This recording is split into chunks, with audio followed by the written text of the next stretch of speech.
വിളികളുമായി വീണ്ടും പൊന്നിൻ ചിങ്ങവും പൊന്നോണവും ആഗതമായി. മലയാളത്തിന്റെ പൊന്നു തമ്പുരാൻ മാവേലി തന്റെ പ്രജകളെ കാണാൻ വരുന്നൊരു സുദിനമാണ് പൊന്നോണം. മനുഷ്യരെയെല്ലാം ഒരേപോലെ ദർശിച്ച് കള്ളവും ചതിയും പൊളിവചനവും എള്ളോളമില്ലാതിരുന്നു.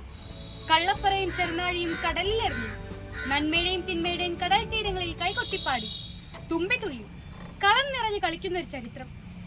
ആ ചരിത്രത്തിന്റെ പൂപ്പൊലി പാടുന്ന മാവേലി തമ്പുരാന്റെ സ്മരണോത്സവം, അതാണ് ഓണം. അതായിരുന്നു തിരുവോണം.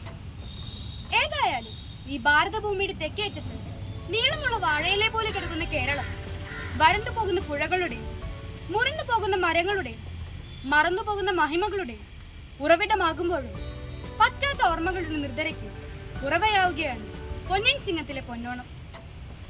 ചവിട്ടിത്താഴ്ത്താൻ വാമനന്മാരില്ലടത്തല്ല, ചവിട്ടേറ്റ് വാങ്ങി സ്വയം ഒരു ബലിയായി തീരാൻ നിറമനസ്സുള്ള മഹാബലികൾ ഉള്ളിടത്ത് മാത്രമേ ഓണം വന്നണയൂ. അതെ, ഓണം ചവിട്ടേൽക്കുന്നവന്റെ സുവിശേഷമാണ്.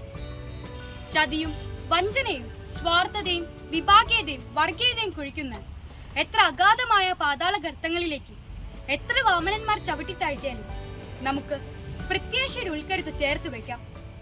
ഐശ്വര്യത്തിന്റെയും സമൃദ്ധിയുടെയും സമത്വസുന്ദരമായ ശാന്തിയുടെയും ഒരു പൊന്നോണപ്പുലരി നമ്മേവരെയും കാത്തിരിക്കുന്നുവെന്ന് നമുക്ക് വിശ്വസിക്കാം. മനുഷ്യനെ മനുഷ്യനായി കാണുന്ന ഹൃദയ നന്മകളുടെ സമൃദ്ധിയായി ഓണം മലയാളികളിൽ എന്നും ഉണരട്ടെ.